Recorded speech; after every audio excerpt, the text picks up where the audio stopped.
Dear students, Assalamu alaikum. Welcome to our today's lecture of environmental physics. अब environmental physics में आज का जो मेन हमारा टॉपिक है दैट इज़ डिफ्यूजन। हम लोग समझने की कोशिश कर रहे थे किस तरह से कोई भी पोल्यूटेंट्स अपने इन्वायरमेंट में फैलता है। तो फैलता है तो उसके लिए उसको कुछ ना कुछ मीडियम की ज़रूरत होगी। वो मीडियम लिक्विड भी हो सकता है, वो मीडियम सॉलिड भी हो सकता है। मीन्स फ्लूइड के थ्रू किसी भी पोल्यूटेंट्स का जिस जगह पे वो बन रहा है या जिस जगह पड़ा हुआ है वहाँ से इर्द गिर्द फैलना, वो बन जाएगी diffusion. So proper definition is it is defined as the movement of particles moving from the area of high concentration to the area of lower concentration. So moving from the high concentration area to the lower concentration area until the equilibrium is reached. यानी कि अगर आपके पास कोई pollutant है, let suppose पानी का glass है, उसके अंदर आपने इंक डाली है, ब्लू इंक है, ब्लैक इंक है, ये इंक का पार्टिकल है, दिस इज़ पोल्यूटेंट।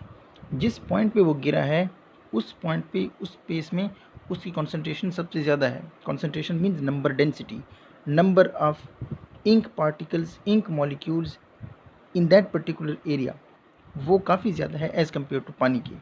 तो वो इंक हायर कॉन्सेंट्रेशन से, हायर प्रेशर की जगह से लोअर प्रेशर की तरफ वो मॉलिक्यूल्स मूव करेंगे उस वक्त तक जब तक इक्विलिब्रियम सेटअप ना हो जाए, उसकी जो डेंसिटी है वो यूनिफॉर्म ना हो जाए। पूरे पानी की ग्लास में कोई ऐसी जगह ना हो जहाँ पे अगर आप यूनिट वॉल्यूम को लें उसमें इंक के मॉलिक्यूल ज़्यादा हों या पानी के ज़्यादा हों। जब किसी भी जगह से आप उसकी वॉल्यूम का सैंपल लें और उस सैंपल में हमेशा एक जैसे मॉलिक्यूल्स हों तो ये बन जाएगा इक्विलिब्रियम।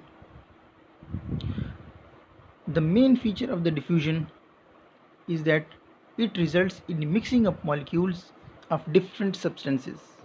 अब इन्वायरमेंट में जितनी भी मोशन होती है पार्टिकल्स की, मास की, उसमें diffusion plays the main role. इसके नतीजे में डिफरेंट सब्सटेंसेस की जो मॉलिक्यूल्स हैं वो आपस में मिक्सअप होते हैं। It is the way motion of the materials happen. ये वो तरीका है जिसमें मॉलिक्यूल्स मूव करते हैं, चीज़ें मूव करती हैं from one place to the other. In the context of environmental physics, diffusion is the basic process of transport of mass from one place to the other. अब environmental physics में जहाँ पे हम देख रहे होते हैं वाटर वेपर्स का एक जगह से बनना, फिर उसका दूसरी जगह शिफ्ट होना, फिर वहाँ से बारिश का बरसना, इस तरह हवाओं का चलना, एक जगह से ठंडी हवा होती है, दूसरी जगह गर्म हवा होती है, वो जो डिस्कस किया हुआ है उसमें मोशन ऑफ मटीरियल जो होता है that is due to this process of diffusion.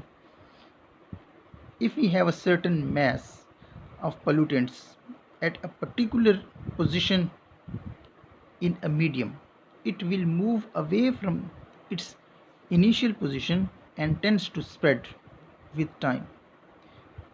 अब ये वही बात है जो भी मैंने आपको बताई, किसी एक पर्टिकुलर एरिया में कोई पोल्यूटेंट पड़ा हुआ है तो वो अपनी उस पोजीशन से लोअर प्रेशर के एरियाज़ में, लोअर डेंसिटी के एरियाज़ में वो फैलेगा और इस तरह से materials move करेंगे। This process is due to the collision of the molecules of the medium and molecules of the pollutants. अब वही एग्जांपल आप सामने लाओ कि पानी के ग्लास के अंदर आपने अगर स्याही डाली है तो बेसिकली पानी के मॉलिक्यूल्स से जो फ्लूइड में रेंडमली मूव कर रहे होते हैं in the body of the fluid. अब दूसरे मॉलिक्यूल्स आ गए इंक के, अब इंक के मॉलिक्यूल से भी मूव करना है, वो भी रेंडमली मूव कर रहे हैं, और intermolecular spaces between the water molecules and between the ink molecules are very much और लार्ज इनफ। तो वो इंटरमॉलिक्यूलर स्पेसेस के इन बिटवीन इंक के मॉलिक्यूल्स पेनिट्रेट कर जाएंगे और इस तरह से इनकी कोलिजन की वजह से इंक पूरे बॉडी ऑफ द लिक्विड में फैल जाएगी। For example, when we put a drop of ink in the water, we observe that the ink spreads in water and move away from the original space occupied by the ink. I have discussed this in detail. Now let's move further and discuss the diffusion equation. अब इसको हम थोड़ा quantify करना चाहें diffusion को, तो इसमें जो मेन चीज़ें यूज़ होती हैं उसमें पहली चीज़ है कॉन्सेंट्रेशन। जिस तरह हमने डेफिनेशन में भी देखा कि motion of the material from the area of higher concentration to the area of lower concentration. अब ये कॉन्सेंट्रेशन को हम किस तरह डिफाइन करेंगे? कॉन्सेंट्रेशन बेसिकली है number of molecules, number of atoms, number of particles of a particular substance in a unit volume. तो ये वही डेफिनेशन आ जाती है जो आपकी डेंसिटी वाली डेफिनेशन है। सो कॉन्सेंट्रेशन डेंसिटी की ही टर्म में हम लेते हैं उसको। नाउ लेट्स डिफाइन एक फंक्शन डिफाइन करते हैं C that represents the concentration of a particular substance x, y, z and t। अब ये x, y, z उसके स्पेस कोऑर्डिनेट्स हैं एंड t उसका टाइम कोऑर्डिनेट है। इनके x, y, z वो इंक जो थी वो एट द वेरी स्टार्ट उसकी इंक का कोई एक मॉलिक्यूल है जो पोजीशन x पे है, x distance from the origin, y distance from the origin and z distance from the different axes. x से उसका फासला, let me draw it for you now, let me draw, this is the position of a particle, now this is x, this is y and this is z। अब x y z इसकी coordinates हैं, plus ये अब चीज़ move कर रही है, it is moving from this place to this place. अब यहाँ पे ये t1 था टाइम, अब यहाँ पे इसकी ये x2, y2 एंड z2 और यहाँ पे टाइम हो जाएगा t2। तो जिस तरह कि आपको मालूम है कि आप किसी भी चीज़ को स्पेस एंड टाइम में एक्सप्रेस कर सकते हो, स्पेस एक्स वाई जी स्पेस कोऑर्डिनेट्स और टी उसका टाइम कोऑर्डिनेट। अब ये एक्स वाई जी को हम सिंपली आर लिख लेते हैं। आर मीन्स हमारा रेडियल वेक्टर है कोई जो एक्स वाई और जी पे बना हुआ है।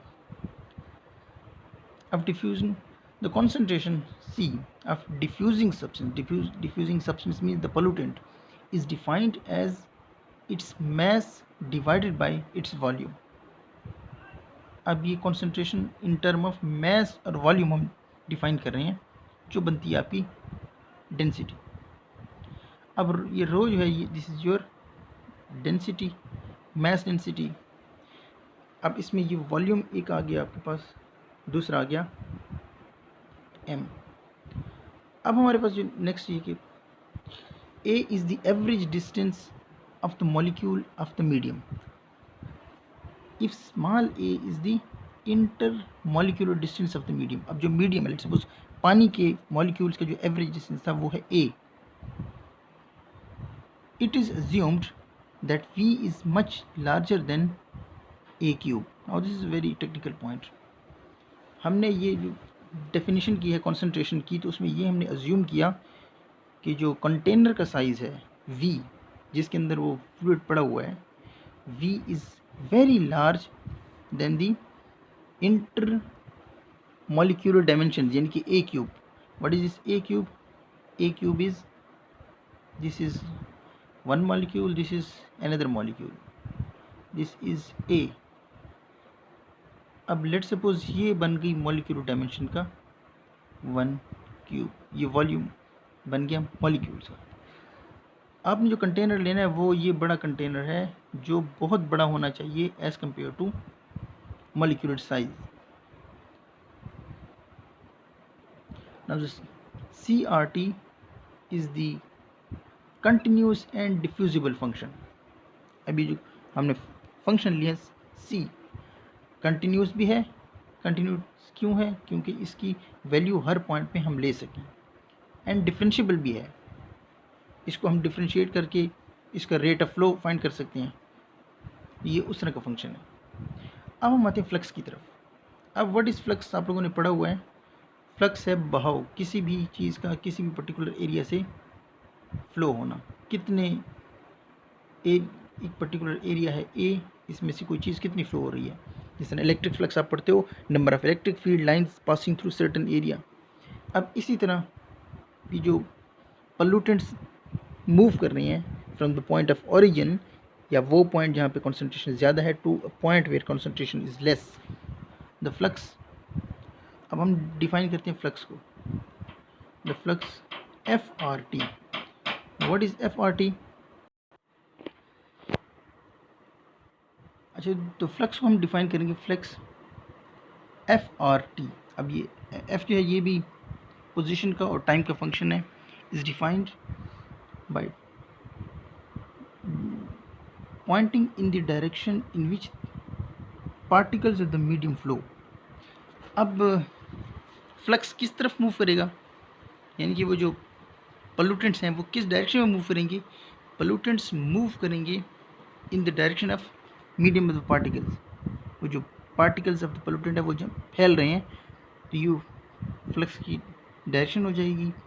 The magnitude of flux is the mass of the particle of the medium crossing the unit area in a second. अब बेसिकली मटेरियल पार्टिकल मूव कर रहे हैं तो मटेरियल पार्टिकल को हम देखेंगे मास में। इलेक्ट्रिक फ्लक्स को हमने देखा था number of electric field lines passing through certain area. जिस पॉइंट पे number of electric field line ज़्यादा थी वहाँ पे फ्लक्स डेंसिटी ज़्यादा थी, और अगर number of electric field lines कम थी तो उसको हमने कहा था this is an area of low flux density. अब इसी तरह आपके पास मास मूव कर रहा है तो मास डेंसिटी आएगी कि अगर मास एक यूनिट एरिया से ज़्यादा फ्लो कर रहा है तो वहाँ पे फ्लक्स ज़्यादा है, और मास अगर कम मूव कर रहा है तो वो कम फ्लक्स डेंसिटी का है। अब रिलेशन बिटवीन, अब दो चीज़ें आपके पास आ गई, एक है फ्लक्स और दूसरा है कॉन्सेंट्रेशन ऑफ द सब्सटेंस। अब कॉन्सेंट्रेशन और फ्लक्स के दरमियान एक रिलेशन है जिसको हम फिक्स लॉ के नाम पे जानते हैं, F equals minus D into del C. अब इसमें आप देखो ये बिल्कुल बड़ी जानी पहचानी इक्वेशन है, आप लोगों ने पढ़ी होगी, लेकिन अब ये फ्लक्स की फॉर्म में आ गई। पहले आपने इसको हीट की फॉर्म में पढ़ा होगा जो मैंने आगे बताया हुआ है। Wait for this. Now what is D here? This D is called diffusivity, और इसको हम कहेंगे डिफ्यूजन कोफिशिएंट या diffusion constant. Mass of the substance is dm। अब लेट सपोज जो मास है सब्सटेंस का वो है आपके पास dm। dm मास है, डिफ्यूज होता है dt टाइम में through surface df normal to the diffusion direction. अब ये वो मास है जो dt टाइम के अंदर डिफ्यूज होता है, कोई सरफेस है df से। The dimension of d in SI system is square पर मीटर।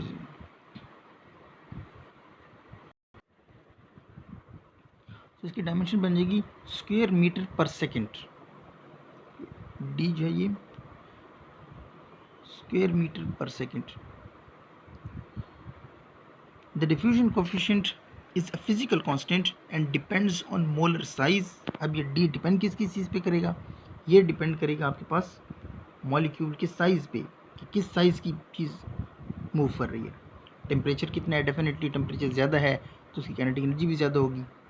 प्रेशर ज़्यादा है तो उसके पास मूव करने की एनर्जी ज़्यादा होगी, तो पार्टिकल्स ज़्यादा तेज़ी से मूव करेंगे। अभी जो इक्वेशन हमने ऊपर लिखी F equals minus D to del C, ये इक्वेशन ए है। इसी से मिलती जुलती इक्वेशन आप लोगों ने पढ़ी होगी हीट फ्लो की, heat is equal to minus K del T. अब इस चीज़ के अंदर इस इक्वेशन बी में आप देखो तो Q is the amount of heat and K is the constant of thermal conductivity, और T है आपके पास टेम्परेचर। जिस तरह हीट का फ्लो डायरेक्टली रिलेटेड है टेम्परेचर के साथ, टेम्परेचर ज़्यादा होगा डेल टी, ज़्यादा टेम्परेचर डिफरेंस है तो हीट ज़्यादा फ्लो करेगी। इसी तरह कॉन्सेंट्रेशन का अगर डिफरेंस ज़्यादा है तो ज़्यादा फ्लक्स फ्लो करेगा। ये बेसिकली आपको ये बताया जा रहा है। ये इक्वेशन ये बताती है कि कितना ज़्यादा फ्लक्स फ्लो करेगा, ये डिपेंड करता है कॉन्सेंट्रेशन के डिफरेंस पे। अब इक्वेशन बी जो है, इसको आप हीट डिफ्यूजन की इक्वेशन भी कह सकते हो, क्योंकि हीट डिफ्यूज हो रही होती है from the place of higher temperature to the place of lower temperature. What is temperature? Temperature वो जगह होती है, हायर टेम्परेचर की जगह वो होगी जहाँ पे हीट ज़्यादा है, लोअर टेम्परेचर की जगह पे हीट कम है। तो जितना ग्रेडियंट ऑफ टेम्परेचर ज़्यादा है उतनी ज़्यादा हीट फ्लो होगी। इसी तरह जिस पॉइंट पे मटेरियल्स की कॉन्सेंट्रेशन का जो डिफरेंस है वो ज़्यादा होगा, तो वहाँ पे चीज़ें जल्दी फ्लो करेंगी। In order to derive a general differential equation for concentration, we consider an arbitrary volume V। अब जनरली हम डिफरेंशियल इक्वेशन निकालते हैं। The outflow of the medium particles from the volume is given by. अब हमारे पास ये equation हमने लिखी, divergence की इक्वेशन है, जो आपको ये बताती है कितना मटेरियल फ्लक्स बाहर निकल रहा है किसी भी पर्टिकुलर वॉल्यूम से। अब conservation of mass of the medium implies, अब law of conservation of mass हमें ये बताता है कि किसी भी मीडियम से जितना फ्लक्स बाहर निकल रहा है उसके फ्लक्स में उतनी कमी हो रही होगी अंदर मटेरियल से। कोई पर्टिकुलर वॉल्यूम है, उससे जितना मास पर सेकंड बाहर निकल रहा है उतने ही मास पर सेकंड उसके मास के अंदर कमी आ रही होगी। तो ये है law of conservation of mass. अब law of conservation of mass को ही यूज़ करते हुए हम ये कह इस law of conservation of mass को यूज़ करते हुए हम ये कहेंगे, the conservation of mass of the medium implies that it must be equal to the decrease in mass inside the volume per second. अब डिक्रीज इन मास है तो उसको हम शो कर लेते हैं, ये कॉन्सेंट्रेशन की कमी या डेंसिटी की कमी जो होती है वही फ्लक्स की सूरत में बाहर आ रही होती है। ये है इन और ये है out. Mass going out of some particular volume will be equal to mass, the decrease in mass which is taking place inside that particular volume. This relation holds for any volume V which is fixed in space. This gives us the equation of continuity. अब इसको मज़ीद अगर solve करें, अब इसका solution काफ़ी लंबा है, लेकिन जिसका एंड रिजल्ट होता है वो आपके पास ये इक्वेशन ऑफ कंटिन्यूटी की फॉर्म में आपके पास सामने आ जाएगा। ये आपको फ्लूइड की कंटिन्यूस फ्लो आपको बताएगा। This equation holds as long as F represents the flow of the particle of the medium. अब इसमें what is C is concentration and F is flux. तो ये इक्वेशन ऑफ कंटिन्यूटी में हमें law of conservation of mass ये बताएगा। चलिए, let's call it a day and we will inshallah meet tomorrow.